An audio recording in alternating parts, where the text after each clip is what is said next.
Welcome back from that break. Chief Executive of Kolebu Teaching Hospital, Dr. Felix Anya, and the Group Chairman of Magdan Group of Companies, Dr. Daniel Macaulay, have both received top honors in the 8th edition of the Ghana Entrepreneur and Corporate Executive Awards, while Dr. Anya was adjudged the overall Best Chief Executive for the private and public sectors of the year for the year 2017. The Magdan boss was recognized as the overall Entrepreneur of the Year. Bismarck Awusa was there and our reports.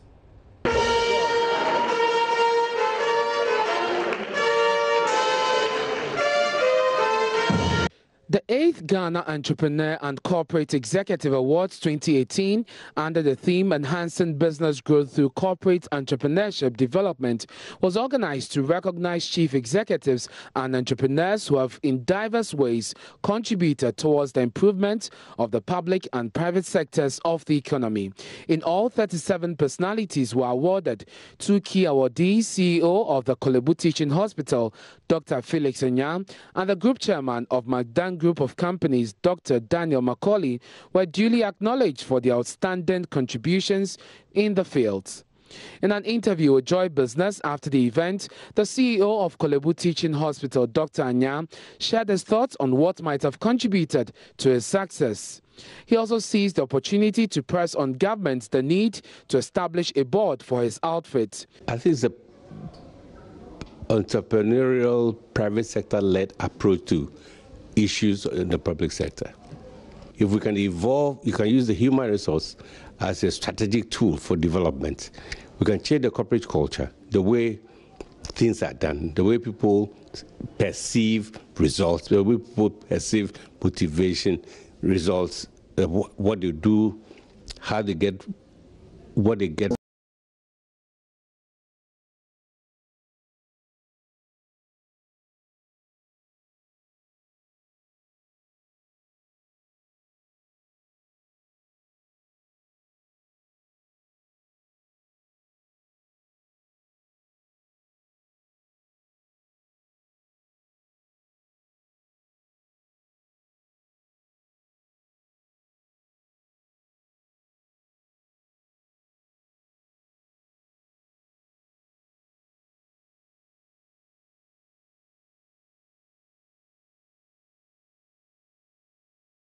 District. I returned this morning from Ho, where we were inaugurating our district support teams who have the very job of working with the companies that have been pre-approved, working with the banks to ensure that their businesses become a success. In another development, the U.S. Ambassador to Ghana, Robert Jackson, says more than 30 young Ghanaian entrepreneurs have been selected to participate in the latest edition of the Mandela Washington Fellowship. Since 2010, thousands of Yali Washington Mandela Fellows from across sub-Saharan Africa have traveled to the United States to hone their skills. Thousands more have completed intensive leadership training in 4 African city hubs, including Accra. And this year, 700 outstanding young African leaders will participate in the Mandela Washington Fellowship. 32 of them are from Ghana. And I just met this year's fellows on Thursday. They're very inspiring.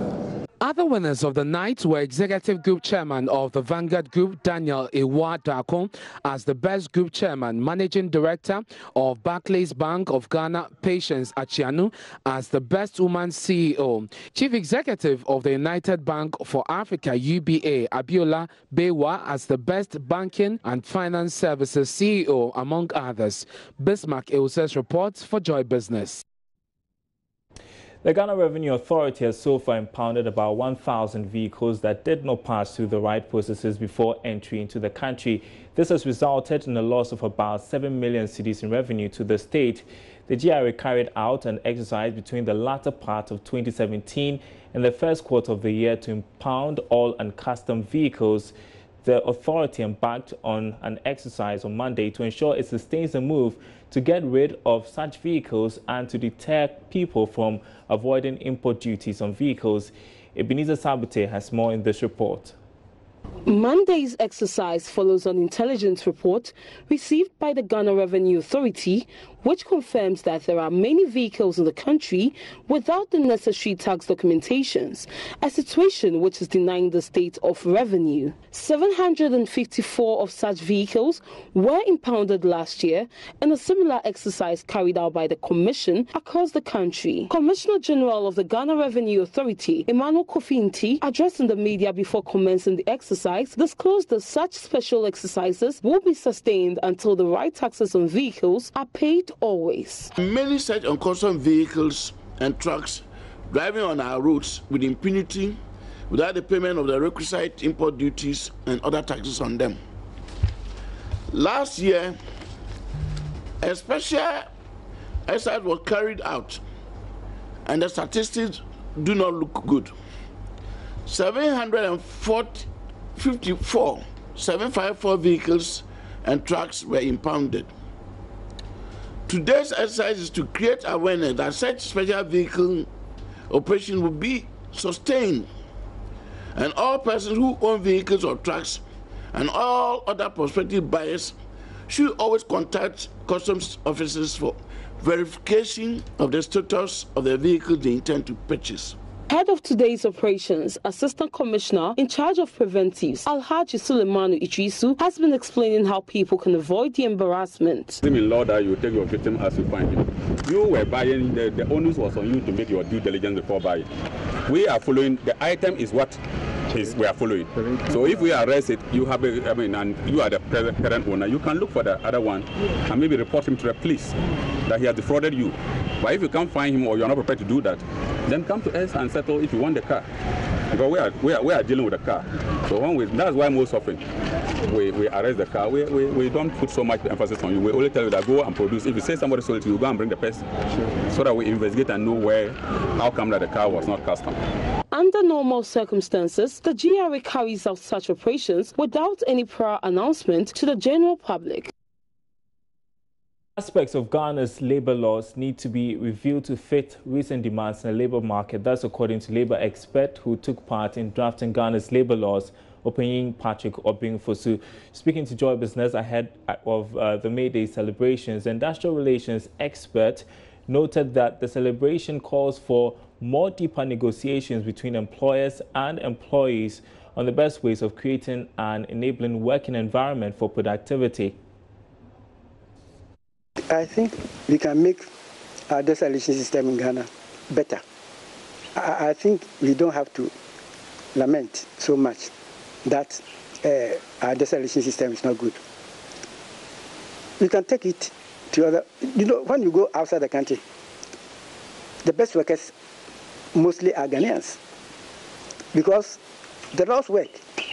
And if you don't do according to the rules of the law, it's the game, the rules of the game. If you don't do according to the rules of the game, you'll be fired. So they do according to the rules of the game. And you go anywhere, you see that Ghanaians are the best workers. So I think that here, we should also look at it. Here, those people who cheat, and I know, are mostly these Lebanese, and there's something that they go, I sack you and so on. We don't sack somebody like that. It's because of every employer in the country to listen to the worker before he or she apportions the blame. But some people don't listen. They just sack you. And that's why they have the Labour Commission. Mr. Stinkama will also tell you, because he was our chairman when we were finally making it. And not only Stinkama, all those of us who were making the law, including Professor Kumado and Dr. Tum. We did as much as we can to make this law one of the best. That's why we invited the ILO. There are some of the things which need to be looked at. But as I told you, our ordinances and acts that we repealed started as far back as 1940.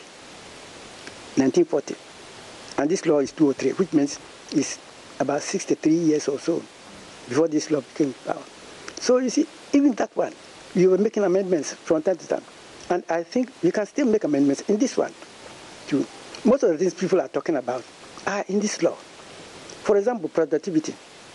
The law says here that when we are discussing pay, you should go with productivity. You see, and if you are not bargaining,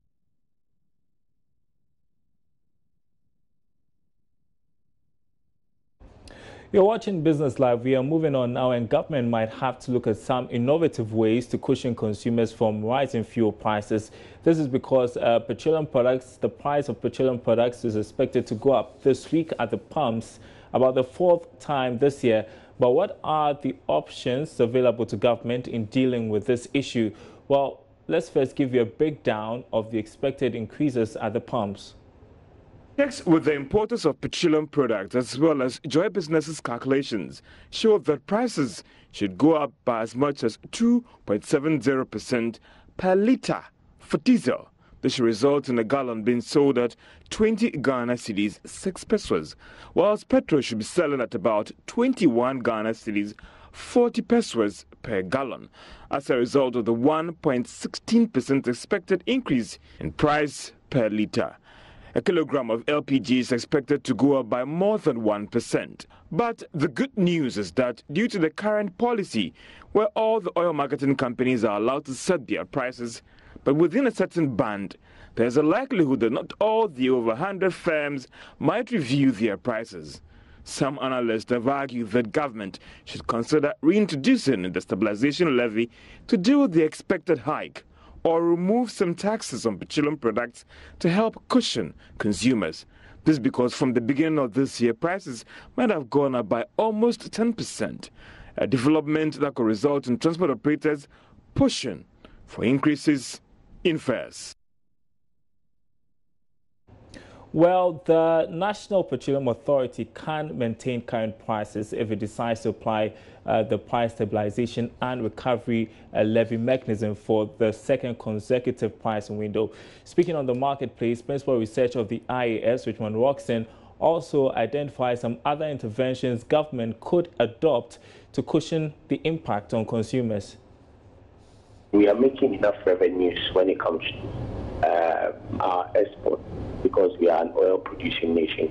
Now that our sales are even more than what we had in previous years, what it means is that we are going to get more revenue. The other side is that on the local market, we'll be struggling to buy fuel for high prices. We have asked over and over that we should be able to look at that to deal with the challenges when it comes to pricing. It's our strategic reserves. We haven't had huge strategic reserves over the period, and strategic reserves sometimes helps, because when you have the product which you bought at a cheaper fuel or cheaper price, and prices are going up on the international market, what you do is that you release your strategic stock, which were purchased at lower cost, to be able to manage the situation. But if you are always going to count on the international market, as and when prices go up, you are volatile, or you are going to have the challenge of always depending on the international market to set prices. So that's one of the ways. There are other innovative ways as well. Government can also look at supporting importers. Those are other options that government can look at if truly committed to dealing with the challenges when it comes to pricing of petroleum products. In other news tonight, the central bank is being challenged to publish minutes of its meetings to enhance transparency and informed industry decisions. Founder and chief executive of Imani Africa, Franklin Kudjo's call follows recent collapse of some local banks, UTN Capital, and the administrative takeover of Unibank. The development is attributed to poor management and supervision. Franklin Kudjo believes political appointments at the Bank of Ghana fuel such challenges in the banking sector. We need to start seeing the Bank of Ghana minutes, the minutes they have, the meetings they have.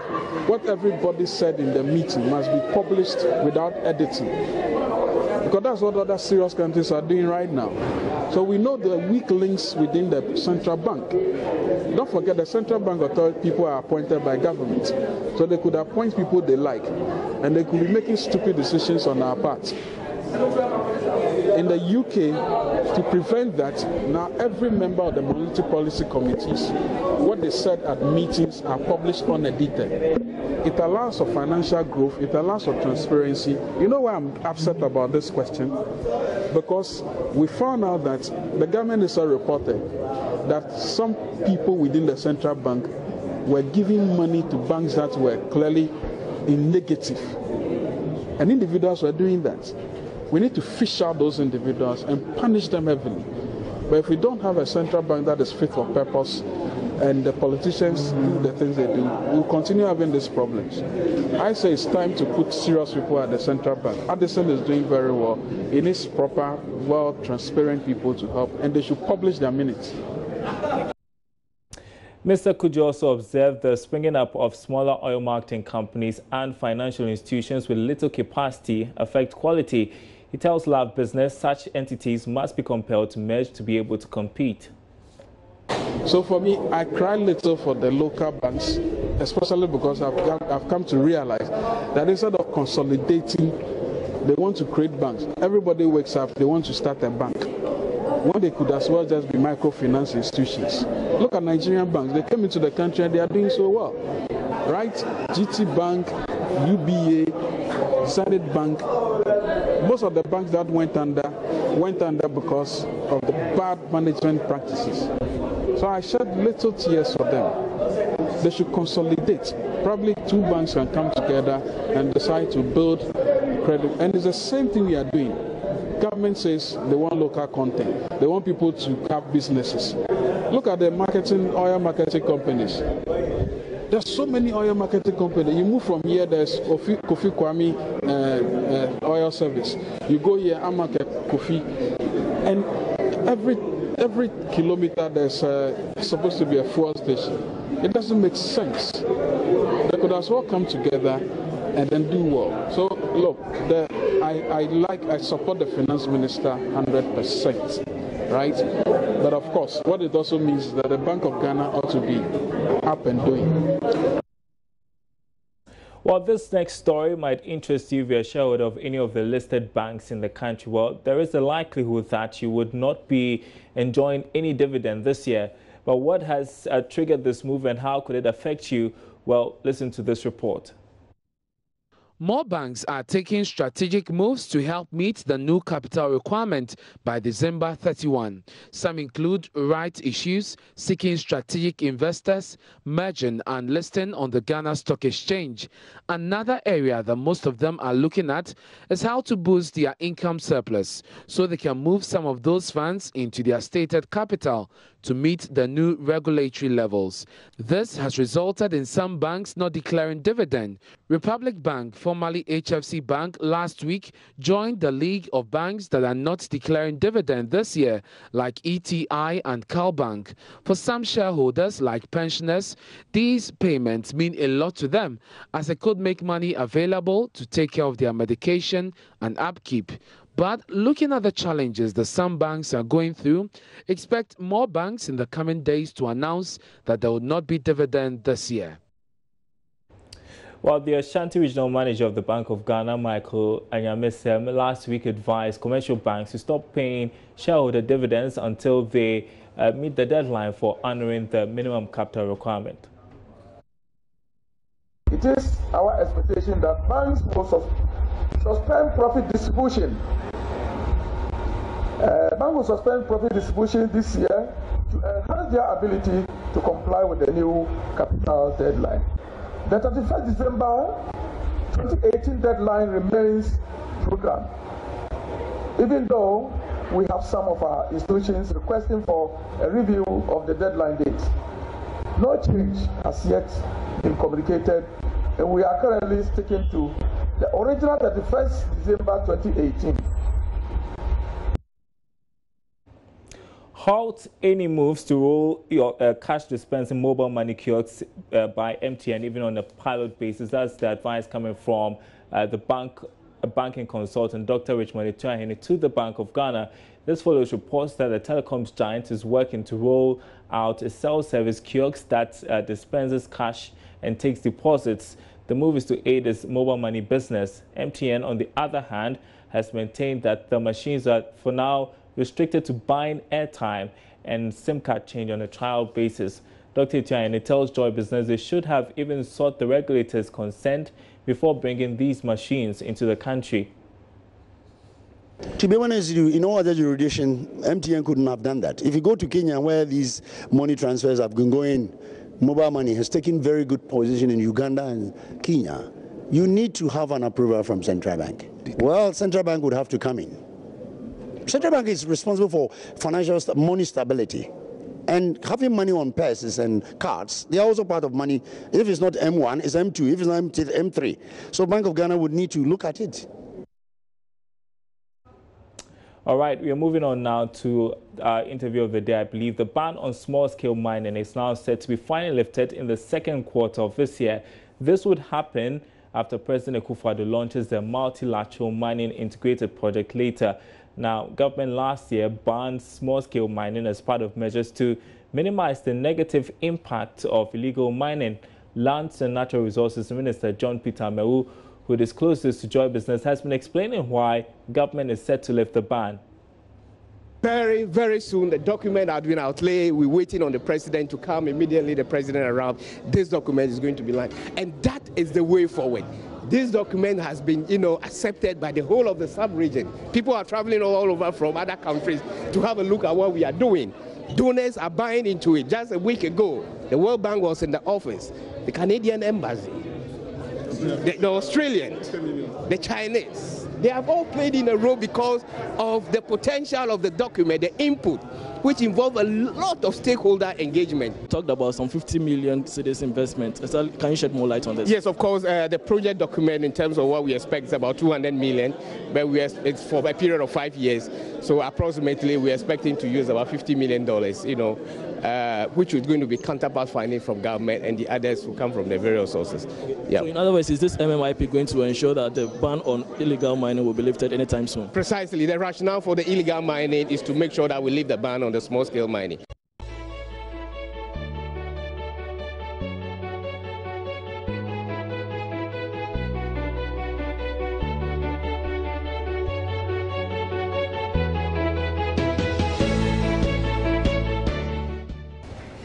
And that's it for our program tonight. My name is Darryl Kwao. Thanks for watching. There's more news on our website, myjoyonline.com/business. There you see it. It's got all the day's headlines, including all the videos from our bulletins, just in case you missed.